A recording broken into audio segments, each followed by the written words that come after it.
এরা হচ্ছেন ইসলামের ইতিহাসে সবচেয়ে সাহসী 5 নারী। এই তালিকায় 5 নম্বরে রয়েছে সাইয়েদা আল হুররা।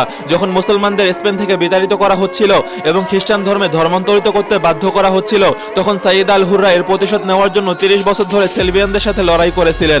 এই তালিকায় 4 নম্বরে রয়েছে হযরত আসমা বিনতে ইয়াজিদ রাদিয়াল্লাহু তাআলা আনহা, যিনি ইয়ারমুকের যুদ্ধে তাবুর বাঁশ দিয়ে 9 জন রোমান সৈন্যকে হত্যা করেছিলেন। 3 নম্বরে রয়েছে হযরত খাওলা বিনতে আল আজওয়ার রাদিয়াল্লাহু তাআলা আনহা। ইয়ারমুকের যুদ্ধে হযরত খালিদ বিন ওয়ালিদ রাদিয়াল্লাহু তাআলা আনহু তার বীরত্ব ও সাহসিকতা দেখে স্তব্ধ হয়ে গিয়েছিলেন। এই তালিকায় 2 নম্বরে রয়েছে হযরত সুফিয়া বিনতে আব্দুল মুত্তালিব রাদিয়াল্লাহু তাআলা আনহা, যিনি রাসূল সাল্লাল্লাহু আলাইহি ওয়াসাল্লামের ফুফি ছিলেন। খন্দকের যুদ্ধে যখন ইহুদিরা মুসলিম মহিলাদের তাঁবুর কাছে আসছিল, তখন তিনি তাদের একজনকে শিরশ্ছেদ করে তাদের সামনে ফেলে দেন। 1 নম্বরে রয়েছে হযরত নুসাইবা বিনতে কাব রাদিয়াল্লাহু তাআলা আনহা, উহুদের যুদ্ধে আল্লাহর রাসূলকে রক্ষা করার জন্য যিনি এত প্রচন্ডভাবে যুদ্ধ করেছিলেন যে তার শরীরে 70টি ক্ষত হয়েছিল, কিন্তু তিনি কাফেরদেরকে আল্লাহর রাসূলের কাছে আসতে দেননি।